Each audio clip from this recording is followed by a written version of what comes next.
Hello दोस्तों, आप सभी का स्वागत है लाइफ साइंस स्क्वाड में। मेरा नाम है मोहम्मद नदीम और मेरे चैनल की पहली वीडियो है। जो लोग नीट की प्रिपरेशन कर रहे हैं, CSIR नेट की प्रिपरेशन कर रहे हैं, गेट की प्रिपरेशन कर रहे हैं, उन्हीं के रिगार्डिंग मेरे चैनल पे वीडियो आती रहेंगी। आज का हमारा टॉपिक है कार्बोहाइड्रेट मेटाबॉलिज्म। आप सभी को मालूम है कि कार्बोहाइड्रेट हमारे शरीर के लिए, हमारी बॉडी के लिए सबसे इम्पोर्टेंट है। उसी का एग्जाम्पल है हमारा ग्लूकोज। ग्लूकोज हमारा यूनिवर्सल बायोमोलिक्यूल है।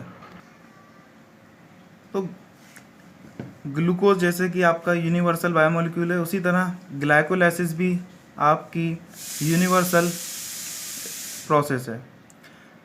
ग्लाइकोलाइसिस जनरली चाहे वो यूकैरियोटिक सेल हो या प्रोकैरियोटिक सेल हो, सभी में होती है, या बैक्टीरिया हो या ह्यूमन हो, सभी में ग्लाइकोलाइसिस कॉमन है। तो आज हम डिस्कस करने वाले हैं ग्लाइकोलाइसिस। ग्लाइकोलाइसिस का जनरली मीनिंग क्या होता है? Glyco means sugar, lysis means break down. Sugar का ब्रेक डाउन। तो ग्लाइकोलाइसिस का जनरली मीनिंग है आपका शुगर का ब्रेक डाउन। यहाँ हम एक एक करके समझेंगे कि शुगर का ब्रेक डाउन किस तरह से होता है। तो ग्लाइकोलाइसिस आप समझ लीजिए कि आपकी ग्लाइकोलाइसिस सेल के साइटोप्लाज्म में होती है। आपका जो ग्लूकोज का पूरा ब्रेकडाउन है, सबसे पहले आपका ग्लूकोज जो आपका इनटेक हो गया सेल में, उसके बाद जो उसका लाइसिस होगा वो साइटोप्लाज्म में होगा। देन उसके बाद जो उसके इंटरमीडिएट बनते हैं, उसके बाद वो माइटोकॉन्ड्रिया में ट्रांसफ़र होता है, जिसके बाद आपकी citric acid cycle, electron transport chain, तब जाके कंप्लीट ग्लूकोज का कैटाबॉलिज्म हो पाता है। अब हम ग्लाइकोलाइसिस समझने वाले हैं। तो ग्लाइकोलाइसिस में हमारा सबसे पहला जो सबस्ट्रेट है वो क्या है? ग्लूकोज है। ग्लूकोज आपको जैसे कि मालूम है 6 कार्बन कंपाउंड होता है, एल्डिहाइड ग्रुप होता है उसमें। अब ग्लूकोज को कन्वर्ट करने के लिए आपके पास जो साइटोप्लाज्म में 2 एंजाइम होते हैं। हेक्सोकाइनेज जो है आपका हर सेल में प्रेजेंट होता है। हेक्सोकाइनेज आपका हर सेल में प्रेजेंट होता है, लेकिन ग्लूकोकाइनेज आपका सिर्फ लिवर सेल्स में होता है। ग्लूकोकाइनेज आपका सिर्फ लिवर सेल्स में होता है। अब जो ये नंबर 1 रिएक्शन होती है उसको हम बोलते हैं फॉस्फोराइलेशन रिएक्शन, जिसमें आपका ग्लूकोज हेक्सोकाइनेज या ग्लूकोकाइनेज, हेक्सोकाइनेज से हर सेल में होगा, ग्लूकोकाइनेज से सिर्फ लिवर में होगा। तो ग्लूकोज से आपका ग्लूकोज 6 फॉस्फेट में कन्वर्ट हो जाएगा। आप देखेंगे 6 कार्बन पर आपका फॉस्फेट ग्रुप अटैच हो गया। तो पहली रिएक्शन फॉस्फोराइलेशन कहलाती है, जिससे कि ग्लूकोज से आपका ग्लूकोज 6 फॉस्फेट में कन्वर्ट हो गया। सेकेंड रिएक्शन जो है ग्लूकोज 6 फॉस्फेट से आपका फ्रक्टोज 6 फॉस्फेट में। तो ये जो सेकेंड रिएक्शन है इसको बोलते हैं आइसोमराइजेशन, जिसमें केमिकल फॉर्मूला वही है, आपका सिर्फ स्ट्रक्चर में चेंज आता है। तो हम इसको बोलते हैं फॉस्फोहेक्सोज आइसोमरेज। कई जगह इस एंजाइम को हम बोलते हैं फॉस्फोग्लूको आइसोमर्स, एक ही बात है। हेक्सोज मीन्स 6 कार्बन की शुगर। तो ये आपका कन्वर्ट कर देगी फ्रक्टोज 6 फॉस्फेट में। अब ये एल्डोज शुगर से आपकी बन गई कीटोज शुगर, मतलब कि एक ग्लूकोज से फ्रक्टोज में कन्वर्ट हो गया। फ्रक्टोज की भी 6 पोजीशन पे आपका फॉस्फेट ग्रुप अटैच है, यहाँ आपका कीटोन ग्रुप आ गया। तो ग्लूकोज 6 फॉस्फेट से आपका फ्रक्टोज 6 फॉस्फेट बन गया। अब इसमें एक ही जगह आपका फॉस्फोराइलेशन है। अब हमें 2 जगह फॉस्फोराइलेशन कराना है, तो उसके लिए हमें ATP की फिर से रिक्वायरमेंट पड़ेगी। तो फिर से आपकी फॉस्फोराइलेशन रिएक्शन होगी, जो कि अब आपका एंजाइम है फॉस्फोफ्रक्टोकाइनेज, और ये रिएक्शन इरिवर्सिबल होती है। ग्लाइकोलाइसिस की मेन रिएक्शन होती है फॉस्फोफ्रक्टोकाइनेज की हेल्प से ये रिएक्शन कैरी ऑन होती है। फ्रक्टोज 6 फॉस्फेट आपका फ्रक्टोज 1,6 बिस फॉस्फेट में कन्वर्ट हो गया। इसकी पहली पोजीशन पे और 6 पोजीशन पे आपका फॉस्फेट ग्रुप अटैच हो गया। फर्स्ट पोजीशन पे और 6 पोजीशन पे आपका फॉस्फेट ग्रुप अटैच हो गया। इसको हम बोलते हैं फ्रक्टोज 1,6 बिस फॉस्फेट। अब जो नंबर 4 रिएक्शन है वो आपकी नंबर 4 रिएक्शन है, जो एंजाइम आपका ये रिएक्शन कैरी ऑन कराता है उसे बोलते हैं हम एल्डोलेज, और इस रिएक्शन को भी हम बोलते हैं एल्डोलेज रिएक्शन, जिसमें आपका ये फ्रक्टोज 1,6 बिस फॉस्फेट 2 कंपाउंड में टूटता है। एक आपका डाई हाइड्रोक्सी एसीटोन फॉस्फेट और एक आपका glyceraldehyde 3 phosphate. Di hydroxy acetone आगे ग्लाइकोलाइसिस में टेक पार्ट नहीं कर सकता, तो उसको हम बाद में समझेंगे। भी पहले आपका नंबर 4 रिएक्शन समझिए। फ्रक्टोज 1,6 बिस फॉस्फेट में एल्डोलेज की हेल्प से आपका ग्लिसरॉल्डिहाइड 3 फॉस्फेट बन गया। ये आपका एल्डोलेज है, इसकी थर्ड पोजीशन पे आपका फॉस्फेट ग्रुप अटैच है, इसलिए हम इसे बोल रहे हैं ग्लिसरॉल्डिहाइड 3 फॉस्फेट। दूसरी तरफ यही फोर्थ रिएक्शन आपकी एल्डोलेज की हेल्प से डाईहाइड्रोक्सी एसीटोन फॉस्फेट बन रहा है, इसकी भी आपकी थर्ड पोजीशन पे फॉस्फेट ग्रुप अटैच है, हम इसे बोल रहे हैं dihydroxy acetone phosphate, dihydroxy acetone phosphate. अब नंबर 5 रिएक्शन ध्यान से समझिएगा। नंबर 5 रिएक्शन में triose phosphate isomerase, isomerization formula वही, आपका स्ट्रक्चर चेंज होगा। डाईहाइड्रोक्सी एसीटोन जो कीटोन है आपका किस में कन्वर्ट हो जाएगा, एल्डिहाइड में, ग्लिसरॉल्डिहाइड 3 फॉस्फेट में। डाईहाइड्रोक्सी एसीटोन फॉस्फेट आपका किस में कन्वर्ट हो गया, ग्लिसरॉल्डिहाइड 3 फॉस्फेट में। अब यहाँ समझिए, ये आपका इन्वेस्टिंग फेज है, number 1, number 2, number 3, number 4, number 5 reaction. ये जितनी भी रिएक्शन आप यहाँ देख रहे हैं ये आपका इन्वेस्टिंग फेज है। क्या है आपका इन्वेस्टिंग फेज, इन्वेस्टिंग फेज। यहाँ पे आपने एटीपी इन्वेस्ट किया है अपना, एक एटीपी मॉलिक्यूल यहाँ पर, एक एटीपी मॉलिक्यूल यहाँ पर, 2 एटीपी मॉलिक्यूल आपके यहाँ पे इन्वेस्ट हो गए। अब यहाँ पर आपका ग्लिसरॉल्डिहाइड 3 फॉस्फेट, अब ग्लिसरॉल्डिहाइड 3 फॉस्फेट से हम आगे चलेंगे। ये आपका गेनिंग फेज है। क्या है आपका गेनिंग फेज।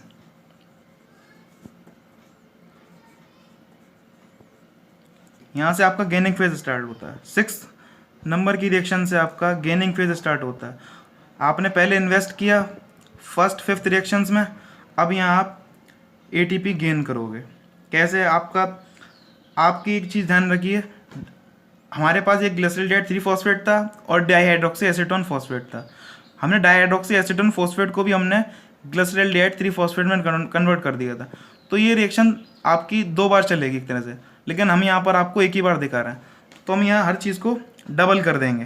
क्या कर देंगे हम हर चीज़ को डबल, क्योंकि एक रिएक्शन आपकी डाईहाइड्रोक्सी एसीटोन फॉस्फेट से चलेगी, एक रिएक्शन ग्लिसरॉल्डिहाइड 3 फॉस्फेट से चलेगी। ठीक है, तो यहाँ पर अब जो एंजाइम यूज़ होगा वो आपका ग्लिसरॉल्डिहाइड 3 फॉस्फेट डिहाइड्रोजिनेज। कौन सा एंजाइम यूज़ होगा आपका, ग्लिसरॉल्डिहाइड 3 फॉस्फेट डिहाइड्रोजिनेज। आपका यहाँ पर एल्डिहाइड ग्रुप का, यहाँ पर आपके एल्डिहाइड ग्रुप का ऑक्सीडेशन हो जाता है। आपने पढ़ा हुआ है कि जब भी हम एल्डिहाइड का ऑक्सीडेशन कराते हैं तो वो आपका कार्बोक्सिलिक एसिड बन जाता है। जब भी एल्डिहाइड का ऑक्सीडेशन कराएंगे तो क्या बन जाएगा, कार्बोक्सिलिक एसिड। यहाँ आपका एसिड बन गया बिस फॉस्फोग्लिसरेट।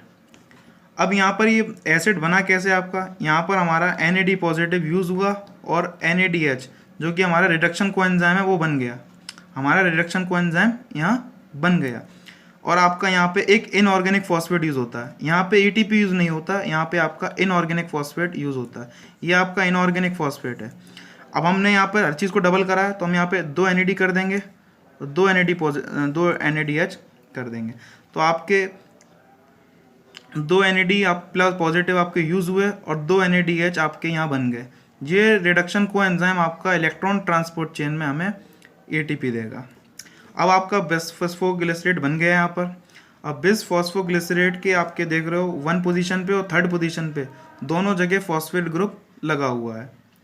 अब आपका बिस फॉस्फोग्लिसरेट कन्वर्ट होगा 3 फॉस्फोग्लिसरेट में, किसकी हेल्प से, फॉस्फोग्लिसरेट काइनेज की मदद से।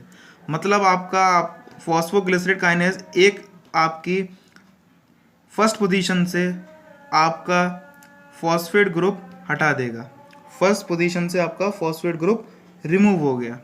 इसको बोलते हैं हम सबस्ट्रेट लेवल फॉस्फोराइलेशन, इसको बोलते हैं हम सबस्ट्रेट लेवल फॉस्फोराइलेशन, जहां आपका ADP यूज़ हुआ और क्या बन गया, ATP। यहाँ पर हम लिख लें ADP प्लस PI और आपका ATP बन गया। ठीक है, आपका एटीपी बन गया। आपके जो दो एटीपी बनेंगे और दो ही आपके एटीपी बनेंगे, क्योंकि हम हर चीज़ दो लेके चलेंगे। यहाँ पर दो ही बिस फॉस्फोग्लिसरेट यूज़ होंगे, दो ही आपके 3 फॉस्फोग्लिसरेट यूज़ होंगे। अब आपके यहाँ 3 फॉस्फोग्लिसरेट से आपका 2 फॉस्फोग्लिसरेट बनेगा।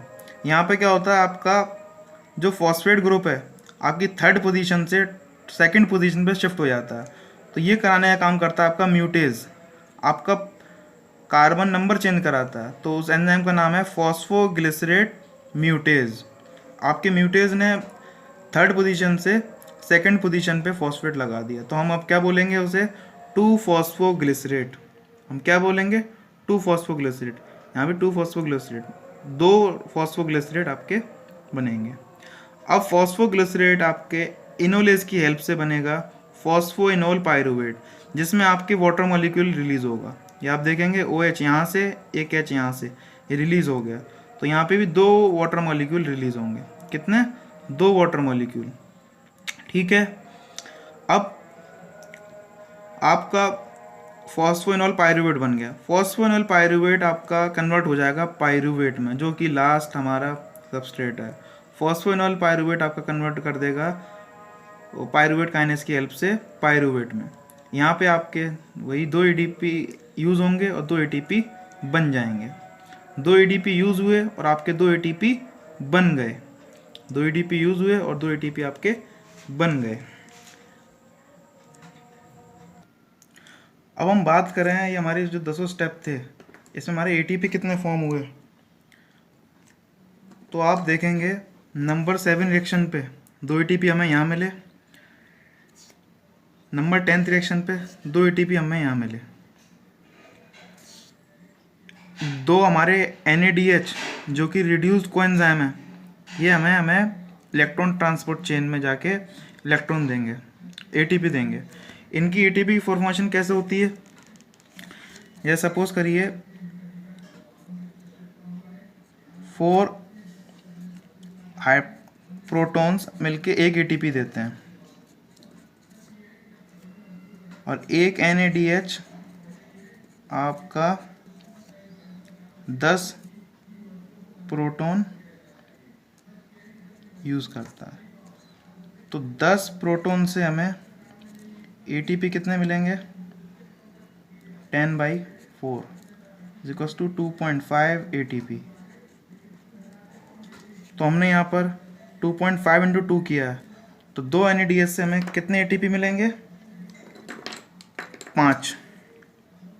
2 NADH से हमें 5 एटीपी मिलेंगे। कहाँ पर, इलेक्ट्रॉन ट्रांसपोर्ट चेन में। और 2 एटीपी आपके नंबर 1st और नंबर 3rd रिएक्शन में यूज़ हुए थे, हमने माइनस कर दिए। तो इस तरह से अगर हम नेट निकालें तो ग्लाइकोलाइसिस से आपको 7 एटीपी की गेन होती है। लेकिन यहाँ पर भी एक चीज़ आप ध्यान रखिए, जो आपको नंबर 7 में और नंबर 10 में मिले हैं, ये आपके एक तरह से कैश हैं, ये आपके कैश है। और 2 एटीपी आप यूज़ कर चुके, तो कैश में से आपके 2 माइनस कर दीजिए, तो कैश आपको 2 एटीपी का मिलता है। बाकी के ये 5 एटीपी तो आपको इलेक्ट्रॉन ट्रांसपोर्ट चेन में मिलेंगे। सपोज करिए आपका चेक है, चेक आपका बैंक से क्लियर होता है, तो 5 एटीपी आपको इलेक्ट्रॉन ट्रांसपोर्ट चेन में जाके मिलेंगे। 2 एटीपी का आपको एंड टू एंड मिल रहा है ग्लाइकोलाइसिस से। ये चीज़ क्लियर है। अब हम बात करते हैं इसकी रेगुलेशन की। अब ग्लाइकोलाइसिस की हम रेगुलेशन की बात करें तो जो इरिवर्सिबल स्टेप्स हैं, जैसे कि नंबर 1, नंबर 3 और नंबर 10, ये आपके रेगुलेट करते हैं ग्लाइकोलाइसिस को, ये आपके रिवर्सिबल होते हैं।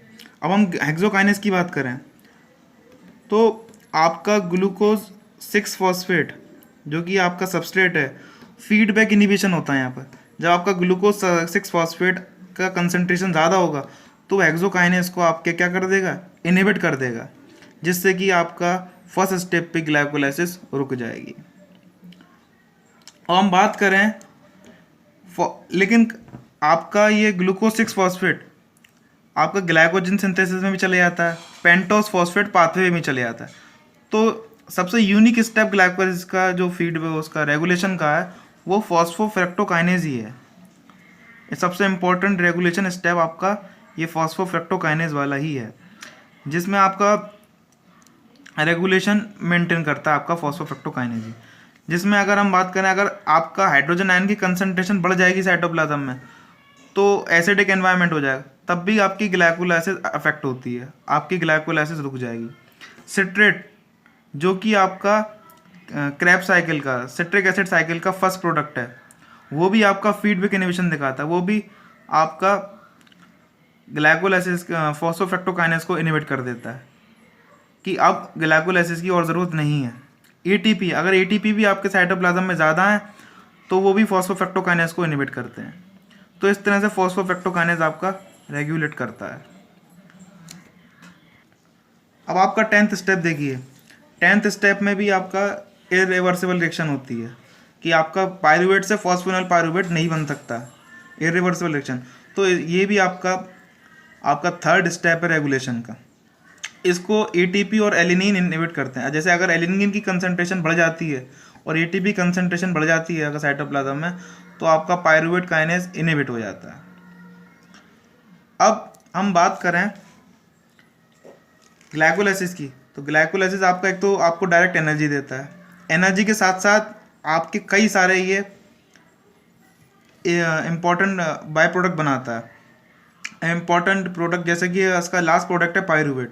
अब हम पायरुवेट की बात करें तो पायरुवेट आपका कई सारे मेटाबोलाइट्स बनाता है। जैसे सबसे पहला इम्पोर्टेंट मेटाबोलाइट है आपका एसिटाइल कोए, ये सबसे इम्पोर्टेंट है आपका, क्योंकि इसी से आपकी फैट की सिंथेसिस भी होती है, जो कि सिट्रिक एसिड साइकिल का मेन प्रोडक्ट है। सिट्रिक एसिड साइकिल में जाने से पहले पायरुवेट आपका किस में कन्वर्ट होता है? एसिटाइल कोए में। तो पायरुवेट आपका NAD पॉजिटिव यूज़ करके और कोएंजाइम यूज़ करके पायरुवेट डिहाइड्रोजनेस की हेल्प से एसिटाइल कोए में कन्वर्ट हो जाता है और कार्बन डाइऑक्साइड रिलीज होती है, NADH और H पॉजिटिव भी आपका बन जाता है। तो यहाँ आपका ये NADH और H पॉजिटिव ये बना, ये भी आपका इलेक्ट्रॉन ट्रांसपोर्ट चेन में जाकर ATP हमें देता है। आपका पायरुवेट आपका लैक्टेट में भी कन्वर्ट हो जाता है। जैसे कि हमारी मसल्स एनारोबिक कंडीशन में जब ऑक्सीजन नहीं होगा तो पायरुवेट आपका किस में कन्वर्ट हो जाएगा? लैक्टेट में। आपके लैक्टेट डिहाइड्रोजनेस की हेल्प से, और आपका NADH और H पॉजिटिव यूज़ कर लेगा। तो यहाँ पे आपको मालूम है कि जब एनारोबिक कंडीशन होती है ATP बहुत आपके सिर्फ 2 ATP की फॉर्मेशन होती है। कितने? 2 ATP की फॉर्मेशन। पायरुवेट आपका इथेनॉल में भी कन्वर्ट हो जाता है। In case of plants and yeast आपका पायरुवेट हाइड्रोजन आयन से पहले एसिटिल्डिहाइड में होगा, रिडक्शन हो गया। पायरुवेट का क्या हो गया? रिडक्शन। जब भी एसिड का रिडक्शन होता है तो वो कार्बोक्सिलिक एसिड का रिडक्शन होगा तो वो एल्डिहाइड में कन्वर्ट होता है, तो आपका एसिटिल्डिहाइड बन गया और कार्बन डाइऑक्साइड अलग हो गई। तो एसिटिल्डिहाइड फिर आपका NADH और H पॉजिटिव यूज़ करके एनर्जी, जैसे कि लैक्टेट ने करी थी, एनर्जी यूज़ करके आपका इथेनॉल बन गया और NAD पॉजिटिव। ये आपकी रिएक्शन हुई कैरी फॉरवर्ड एल्कोहल डिहाइड्रोजनेस की हेल्प से। चौथा हमने पायरुवेट का एग्जाम्पल दिया आपका ऑक्जेलो एसीटेट, जो आपका क्रैब साइकिल का प्रोडक्ट है, जो कि सिट्रेट आपका बनता है। ऑक्जेलो एसीटेट प्लस एसिटाइल कोए मिलके सिट्रेट बनाते हैं। तो ऑक्जेलो एसीटेट भी आपका पायरुवेट की हेल्प से बनता है। Pyruvate plus carbon dioxide plus ATP, यहाँ पायरुवेट कार्बोक्सिलेज, यहाँ आपका CO2 यूज़ होता है और ऑक्जेलो एसीटेट बन जाता है। एक और आपकी रिएक्शन पायरुवेट से एलिनिन बनता है, वो आपकी रिएक्शन होती है ट्रांसअमीनेशन रिएक्शन, जिसकी हेल्प से आपका एलिनिन बनता है। अब एक चीज़ और इसमें आपको मैं बतानी है, जैसे इन केस ऑफ मसल्स आपका एनारोबिक कंडीशन हो गई, तो एनारोबिक कंडीशन में मसल्स के केस में ग्लाइकोजन आपका ग्लूकोज 1 फॉस्फेट में कन्वर्ट हो जाता है with the help of enzyme glycogen phosphorylase, और फिर ग्लूकोज 1 फॉस्फेट आपका कन्वर्ट हो जाता है ग्लूकोज 6 फॉस्फेट में विद द हेल्प ऑफ फॉस्फोग्लूकोम्यूटेज, क्योंकि एनर्जी ज़्यादा चाहिए। आपका ये फर्स्ट स्टेप बच गया जहाँ पे आपका ATP यूज़ हो रहा था, क्योंकि एनारोबिक कंडीशन में आपको मालूम है कि 2 ATP बनते हैं, लेकिन ये वाला स्टेप जो मसल्स में होता है यहाँ 3 ATP की फॉर्मेशन हो जाती है, 3 ATP बन जाते हैं यहाँ पे। क्यों? क्योंकि आपका नंबर 1 स्टेप बच गया ना, ग्लाइकोजन डायरेक्ट आपकी ग्लूकोज 1 फॉस्फेट में कन्वर्ट हो रही है, ग्लूकोज 1 फॉस्फेट से आपका ग्लूकोज 6 फॉस्फेट बन रहा है। तो ग्लूकोज 6 फॉस्फेट बनने के बाद आपका डायरेक्ट वो कैरी फॉरवर्ड करेगा आगे की रिएक्शंस पे। तो आपका यहाँ एक एटीपी बच गया। तो मसल्स में जब एनारोबिक कंडीशन होगी, जब ऑक्सीजन एब्सेंट होगा, जब इलेक्ट्रॉन ट्रांसपोर्ट चेन नहीं चलेगी, तो आपके मसल्स में 3 एटीपी बन रहे हैं। ये चीज़ क्लियर हुई? अब हम ग्लूकोज की एक ओवरऑल रिएक्शन देखते हैं। जहाँ आप देख रहे हो ग्लूकोज है, सबसे पहले ग्लूकोज था, उसमें 2 इनऑर्गेनिक फॉस्फेट, ये 2 इनऑर्गेनिक फॉस्फेट ये रहे, यहाँ पे 2 इनऑर्गेनिक फॉस्फेट, ये 2 होते हैं, यहाँ पे 2 इनऑर्गेनिक फॉस्फेट यूज होते हैं। यहाँ पे सब चीज़ डबल है ना, 2 एटीपी, 2 ही पायरूवेट, 2 ही फॉस्फेनॉल पायरूवेट, क्योंकि आपका एक डाइऑक्सी एसीटोन से ग्लिसरॉल्डिहाइड बना और एक ग्लिसरॉल्डिहाइड आपका पहले फ्रक्टोज से बनी चुका था। तो इसलिए यहाँ पे सब चीज़ें 2-2 लेके चलेंगे हम। तो 2 पीआई हमने लिए, 2 ईडीपी यूज़ करे हमने अपनी नंबर 1 और नंबर 3 रिएक्शन में, और 2 एनएडी, ये आपके 2 एनएडीपी, 2 एनएडी यूज़ हो गए। अब आपको जो प्रोडक्ट मिला, प्रोडक्ट में आपको क्या मिला? 2 पायरूवेट मिले आपको, 2 एटीपी, 2 एनएडीएच, 2 हाइड्रोजन आयन और 2 वाटर मॉलिक्यूल। वाटर मॉलिक्यूल आपके ये रहे, हाइड्रोजन आयन आपके फर्स्ट रिएक्शन और 3rd रिएक्शन में बनते हैं, जिसकी वजह से बताया था आपकी हाइड्रोजन आयन की कंसंट्रेशन बढ़ती है, तो वो आपके फॉस्फोफ्रक्टोकाइनेस को इनहिबिट कर देते हैं। अगर आपको मेरी वीडियो पसंद आई हो तो मेरी वीडियो को लाइक करें, शेयर करें और सब्सक्राइब करें, जिससे कि आपको मेरी लाइफ साइंस से रिलेटेड हर आने वाली वीडियो का नोटिफिकेशन मिलता रहेगा। और उम्मीद करूँगा कि आप सब लोग अपने घरों पर हैं, सुरक्षित हैं। कोरोना का दौर चल रहा है, जल्दी आशा करता हूँ कि ये कोरोना का दौर ख़त्म हो। बाय।